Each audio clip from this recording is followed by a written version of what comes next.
اور وہ کیا ہو سکتی ہے؟ مثلاً اللہ تعالیٰ کسی بندے کے ساتھ بھلائی کا ارادہ کرتے ہیں، اس کے گناہ معاف کرنا چاہتے ہیں، اس کو کسی خاص چیز کی سمجھ دینا چاہتے ہیں تو اسے تکلیف میں مبتلا کر دیتے ہیں، کیونکہ بعض اوقات انسان زندگی میں اتنا مصروف ہوتا ہے اپنے روزانہ کے روٹین کے کاموں میں کہ وہ ٹھہر کر، رک کر، خاموشی کے ساتھ وقفہ لیے بغیر کوئی ایسی بات سوچتا نہیں کہ جو اسے سوچنی چاہیے، جو اللہ تعالیٰ چاہتے ہیں کہ وہ سوچے۔ تو جب انسان بیمار ہو جاتا ہے تو ایک اور کنڈیشن میں آ جاتا ہے، وہ آرام کی کیفیت میں آ جاتا ہے۔ ایسی صورت میں انسان کو وہ باتیں بھی سوچنے کا موقع مل جاتا ہے جو عام طور پر وہ نہیں سوچتا۔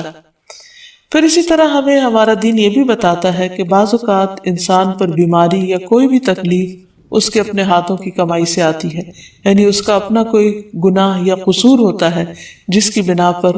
اسے وہ تکلیف پہنچتی ہے۔ قرآن مجید میں آتا ہے وَمَا أَصَابَكُم مِّن مُّصِيبَةٍ فَبِمَا كَسَبَتْ أَيْدِيكُمْ وَيَعْفُو عَن كَثِيرٍ، اور تمہیں جو بھی مصیبت پہنچی تو وہ اس وجہ سے ہے جو تمہارے ہاتھوں نے کمایا، اور وہ بہت سی چیزوں سے درگزر کر جاتا ہے۔ اسی طرح بعض اوقات انسان کی بیماریاں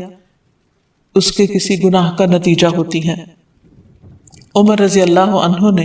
جب عباس رضی اللہ عنہ سے بارش کی دعا کرنے کے لیے کہا تو انہوں نے کہا اے اللہ، بے شک مصیبتیں گناہوں کی وجہ سے ہی نازل ہوتی ہیں اور انہیں صرف توبہ ہٹا سکتی ہے۔ پھر اسی طرح ایک اور روایت میں آتا ہے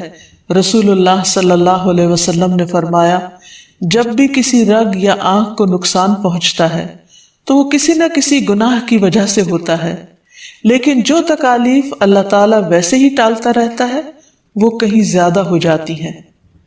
پھر اسی طرح بعض بیماریاں انسانوں کے اعلانیہ گناہوں کی وجہ سے بھی ہوتی ہیں، جیسا کہ ایک حدیث میں آتا ہے جب کسی قوم میں بدکاری عام ہو جاتی ہے اور وہ اعلانیہ اس کا ارتکاب کرتے ہیں تو ان میں طاعون اور ایسی مختلف بیماریاں پھیل جاتی ہیں جو کہ ان سے پہلے گزرے ہوئے لوگوں میں نہ تھی۔ ابو امامہ باہلی سے روایت ہے کہ نبی صلی اللہ علیہ وسلم نے فرمایا جس بندے کو بھی بیماری سے پچھاڑ دیا گیا ہو تو اللہ تعالیٰ اسے جب بیماری سے اٹھاتا ہے تو وہ پاک ہوتا ہے۔ تو یہ ایک حقیقت ہے کہ انسان کے گناہ اس کے لیے مشکلات کا سبب بنتے ہیں۔ امام ابن القیم الجوزیہ لکھتے ہیں، ان کی ایک مشہور کتاب ہے الداء والدواء، بیماریاں اور علاج، اس میں وہ کہتے ہیں کہ کوئی بھی گناہ ایسا نہیں کہ جس کے اثرات نہ ہوں۔ انسان سے چھوٹی یا بڑی جو بھی کوئی غلطی صادر ہوتی ہے اس کے نتیجے میں کچھ نہ کچھ اثرات اس کی زندگی پر ضرور پڑتے ہیں۔ ہاں اگر اللہ تعالیٰ معاف کر دے تو وہ اور بات ہے، ورنہ ہر گناہ کی ایک تاثیر ہوتی ہے، اور ان تاثیرات میں سے ایک چیز یہ ہے کہ انسان مختلف قسم کی بیماریوں میں مبتلا ہو جاتا ہے۔ اسی لیے ہم دیکھتے ہیں کہ جب انسان بیماری میں مبتلا ہوتا ہے تو اللہ تعالیٰ اس بیماری کو اس کے گناہوں کا کفارہ بنا دیتے ہیں۔ جیسے حدیث میں آتا ہے کہ جس مسلمان کو کانٹا چبھے یا اس سے زیادہ کوئی تکلیف پہنچتی ہے تو اللہ تعالیٰ اس کے ذریعے اس کے گناہوں کو اس طرح دور کر دیتا ہے جس طرح درخت سے اس کے پتے جھڑتے ہیں۔ تو اس سے ہمیں یہ پتہ چلتا ہے کہ بیماریوں کے آنے کے مختلف اسباب ہوتے ہیں۔ بیماری بہرحال جس بھی وجہ سے آئے،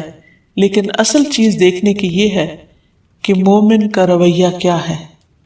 مومن کو اگر کوئی کانٹا بھی چبھتا ہے تو وہ اس پر صبر کرتا ہے۔ اس لیے بیماری یا تکلیف کے آنے پر انسان کو اللہ سے راضی رہنا چاہیے، شکوہ نہیں کرنا چاہیے، کیونکہ جو اللہ سے راضی ہو جاتا ہے کسی آزمائش پر، اللہ تعالیٰ بھی اس سے راضی ہو جاتا ہے۔ پھر اسی طرح اللہ تعالیٰ کا شکر ادا کرنا چاہیے، کیونکہ بیماری اس سے زیادہ شدید بھی ہو سکتی تھی۔ لہٰذا انسان کو اللہ تعالیٰ جس حال میں رکھے انسان اس پر شکر گزار رہے۔ پھر یہ کہ انسان کسی بھی بیماری میں کسی بھی قسم کی ہو اور زندگی کے کسی بھی حصے میں ہو، اس میں مایوس نہ ہو، پر امید رہے کہ بیماری دور ہو جائے گی۔ پھر اسی طرح اگر بیماری طول پکڑ جائے تو انسان کو گھبرانا نہیں چاہیے، کیونکہ ہر گزرنے والا لمحہ انسان کے درجات میں اضافے کا سبب بنتا ہے اور اس کے گناہ مسلسل جھڑتے چلے جاتے ہیں، حتیٰ کہ انسان بالکل پاک صاف ہو جاتا ہے۔ پھر اسی طرح انسان کو بیماری کی حالت میں دوسروں سے شکوے شکایات نہیں کرنے چاہیے، کیونکہ بیماری اللہ کے اذن سے آتی ہے، اور جب انسان ہر ایک کے آگے رونا رونے لگتا ہے تو گویا وہ اللہ تعالیٰ کا شکوہ کر رہا ہوتا ہے، جو چیز اللہ تعالیٰ کو پسند نہیں۔ پھر اسی طرح منہ سے برے الفاظ نہیں نکالنے چاہیے، بیماریوں کو کوسنا نہیں چاہیے، اور پھر ایسے الفاظ نہیں ادا کرنے چاہیے کہ مجھے لگتا ہے کہ اس بیماری میں میری زندگی چلی جائے گی، یا یہ کہ کسی مریض کی عیادت کے لیے جا کر اس کو اس قسم کی بات نہیں کرنی چاہیے، خواہ کتنی ہی خطرناک بیماری کیوں نہ ہو، ہمیشہ اسے امید دلانے چاہیے، کیونکہ مایوسی کے الفاظ اور برے بھلے اور منفی قسم کی باتیں اللہ تعالیٰ کو پسند نہیں، اور انسان ویسے بھی جیسے سوچتا ہے پھر اس کے ایکشن اس کے مطابق ہونے لگتے ہیں۔ اب یہ ہے کہ انسان بیماری میں دوا ضرور کرے، کیونکہ حدیث میں آتا ہے کہ اللہ تعالیٰ نے کوئی بیماری ایسی نہیں اتاری جس کے لیے دوا نہ اتاری ہو۔ ہاں، جسے معلوم ہو اسے معلوم ہوتا ہے، اور جسے نہیں معلوم ہوتا اسے نہیں معلوم ہوتا۔ بعض اوقات اللہ تعالیٰ ڈاکٹر کے دل میں ڈال دیتا ہے اور اس کا علاج اس کو سمجھ میں آ جاتا ہے، اور بعض اوقات وہ بیماری لا علاج ہوتی ہے، حالانکہ اس کا علاج موجود ہوتا ہے مگر کسی کو بھی علاج سمجھ میں نہیں آتا۔ بہرحال نوعیت کچھ بھی ہو تو علاج ضرور کراتے رہنا چاہیے، اور کبھی مایوس نہیں ہونا چاہیے کہ اس بیماری کا علاج ہو نہیں سکتا۔ نہیں، ایک کے بعد ایک کوشش انسان کرتا رہے، اور جب اللہ کا اذن ہوگا بیماری دور ہو جائے گی۔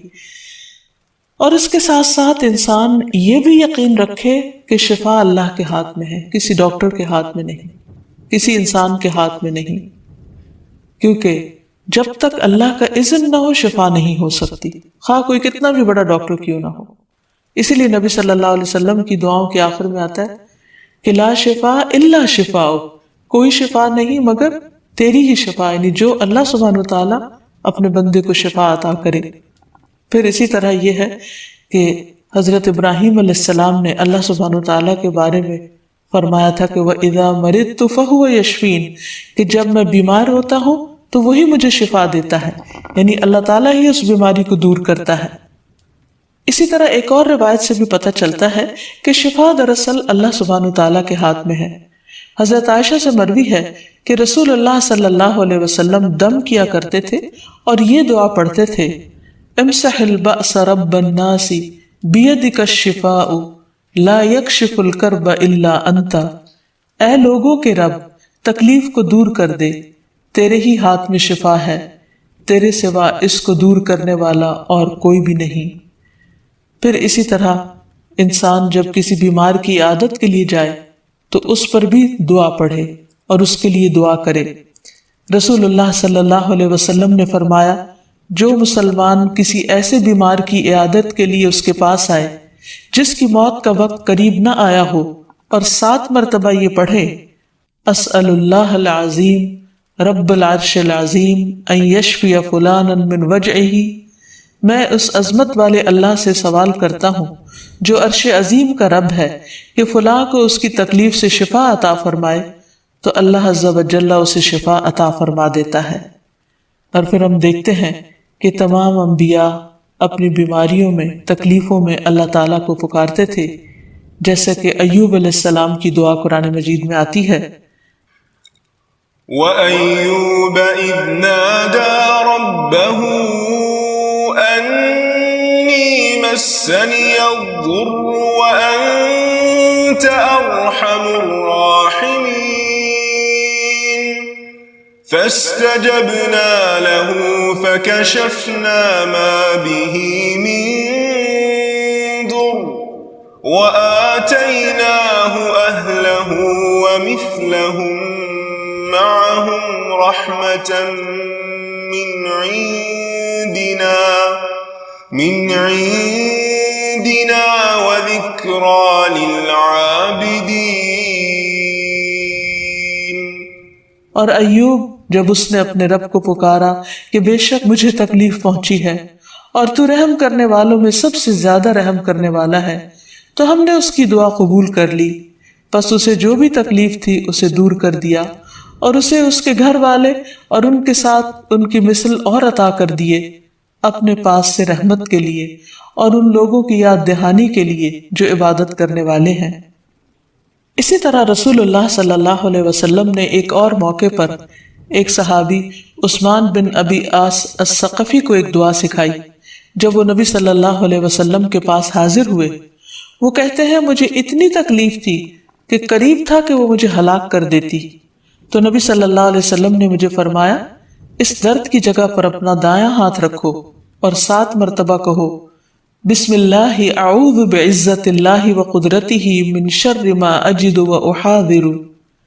اللہ کے نام کے ساتھ میں پناہ مانگتا ہوں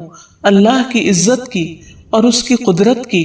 اس شر سے جو میں محسوس کرتا ہوں، یعنی اس تکلیف سے بچنے کے لیے جو مجھے محسوس ہو رہی ہے اور جس سے میں خوف محسوس کرتا ہوں۔ عثمان کہتے ہیں کہ جب میں نے یہ پڑھا تو اللہ سبحانہ وتعالیٰ نے مجھے شفا عطا کر دی۔ پھر اسی طرح ہر بیماری سے شفا کی دعا نبی صلی اللہ علیہ وسلم نے سکھائی۔ عبداللہ بن عباس سے مروی ہے کہ نبی اکرم صلی اللہ علیہ وسلم نے فرمایا جب کوئی شخص کسی ایسے مریض کی عیادت کرے جس کی موت کا وقت ابھی قریب نہ آیا ہو اور اس کے پاس 7 مرتبہ یہ دعا پڑھے اسأل اللہ العظیم رب العرش العظیم ان یشفیک، میں عظمت والے اللہ جو عرش عظیم کا رب ہے اس سے دعا کرتا ہوں کہ وہ تمہیں شفا عطا کرے، تو اللہ تعالیٰ اسے اس مرض سے شفا عطا کر دے گا۔ پھر اسی طرح نبی صلی اللہ علیہ وسلم اگر کسی کو کوئی پھوڑا پھنسی ہوتی تو اپنے لعاب دہن کے ساتھ زمین کی مٹی تھوڑی سی لے کر اس درد تکلیف والی جگہ پر لگاتے تو اس سے بھی شفا ہوتی۔ حضرت عائشہ کہتی ہیں کہ جب کسی انسان کے عضو میں کوئی تکلیف ہوتی، پھوڑا یا زخم ہوتا، تو نبی صلی اللہ علیہ وسلم اپنی انگلی اس طرح رکھتے، اور سفیان جو راوی ہیں انہوں نے اپنی شہادت کی انگلی زمین پر رکھی، پھر اسے اٹھا کر فرمایا بسم اللہ تربت اردنا بریقت بعدنا لیشفى به سقیمنا باذن ربنا، اللہ کے نام کے ساتھ ہماری زمین کی مٹی ہمارے رب کے حکم سے ہم میں سے بعض کے تھوک کے ساتھ ہمارے بیمار کو شفا دی جائے۔ یعنی لعاب دہن کا اپنا ایک اثر ہوتا ہے، اور لعاب دہن جو ہے ایک طرح سے دوا کا کام کرتا ہے، اور اللہ کا نام لے کر جب لعاب دہن لگایا جائے تو شفا ہوتی ہے۔ جیسے کہ ایک اور موقع پر نبی صلی اللہ علیہ وسلم نے ایک جلے ہوئے مریض کے اوپر یہی دعا پڑھ کر لعاب دہن لگایا تو اللہ تعالیٰ نے اس مریض کو شفا یاب کر دیا، اور وہ دعا تھی اذہب البأس رب الناس واشف انت الشافی لا شفاء الا شفاؤک شفاء لا یغادر سقما۔ پھر اسی طرح ایک موقع پر ایک قبیلے کے سردار کو جب بچھو نے کاٹ لیا اور اس کے جسم میں زہر پھیل گیا تو ایک صحابی نے سورۃ الفاتحہ پڑھ کر اس پر دم کیا تو اس سے اس کو شفا ہو گئی، اور یہ بات جب نبی صلی اللہ علیہ وسلم کو بتائی گئی تو آپ اس پر خوش ہوئے۔ اور سورۃ فاتحہ سب لوگوں کو آتی ہے، اسی لیے اس کا نام سورۃ الشفا بھی ہے، کیونکہ یہ بیماری میں بطور علاج پڑھی جاتی ہے مریض پر۔ مریض خود بھی پڑھ سکتا ہے اور اس کے اٹینڈنٹس بھی اس پر پڑھ سکتے ہیں۔ حضرت علی رضی اللہ تعالیٰ عنہ کہتے ہیں کہ نبی صلی اللہ علیہ وسلم کو بچھو نے ڈس لیا اور آپ نماز پڑھ رہے تھے۔ جب آپ نماز سے فارغ ہوئے تو آپ نے فرمایا اللہ تعالیٰ بچھو پر لعنت کرے، یہ نہ نمازی کو چھوڑتا ہے نہ کسی اور کو۔ پھر آپ نے پانی اور نمک منگوایا، آپ اس پر ملتے جا رہے تھے اور یہ صورتیں پڑھ رہے تھے قل یا ایھا الکافرون وقل اعوذ برب الفلق اور قل اعوذ برب الناس، تو یہ بھی ایسے مواقع پر پڑھی جا سکتی ہیں۔ پھر اسی طرح یہ ہے کہ اگر کسی بھی دوا یا دعا سے مریض صحت یاب نہ ہو رہا ہو، اس کی تکلیف کم نہ ہو رہی ہو، تو بھی موت نہیں مانگنی چاہیے، کیونکہ مومن کے لیے زندگی ایک بہت بڑی نعمت ہے۔ وہ جس بھی حال میں گزرے، بہرحال وہ اسے آخرت کمانے کا ذریعہ بنا سکتا ہے۔ یعنی اگر وہ تکلیف میں اس کی زندگی گزر رہی ہے اور اس پر وہ صبر کر رہا ہے اور اللہ کو یاد کر رہا ہے، تو اس کے بے پناہ درجات بلند ہونے کا ذریعہ ہے۔ یعنی یہ بیماری اس کے لیے بلندی درجات کا ذریعہ بن جاتی ہے۔ اس لیے کبھی بھی موت نہیں مانگنی چاہیے۔ ہاں اگر تکلیف حد سے بڑھ جائے تو انسان یہ دعا مانگ سکتا ہے اللہم احینی ما کانت الحیات خیرا لی وتوفنی اذا کانت الوفات خیرا لی، اے اللہ جب تک میرے لیے زندگی بہتر ہو مجھے زندہ رکھ، اور جب میرے لیے وفات بہتر ہو تو مجھے وفات دے دے۔ تو اللہ تعالیٰ سے دعا ہے کہ اللہ تعالیٰ تمام بیماروں کو صحت اور شفا عطا فرمائے، اور ہمیں بیماری اور آزمائش کے موقع پر اپنی طرف رجوع کرنے کی توفیق دے، اور ہر طرح کے شرک اور ایسے کاموں سے بچائے جو اس کو ناراض کرنے والے۔ وآخر دعوانا ان الحمد للہ رب العالمین۔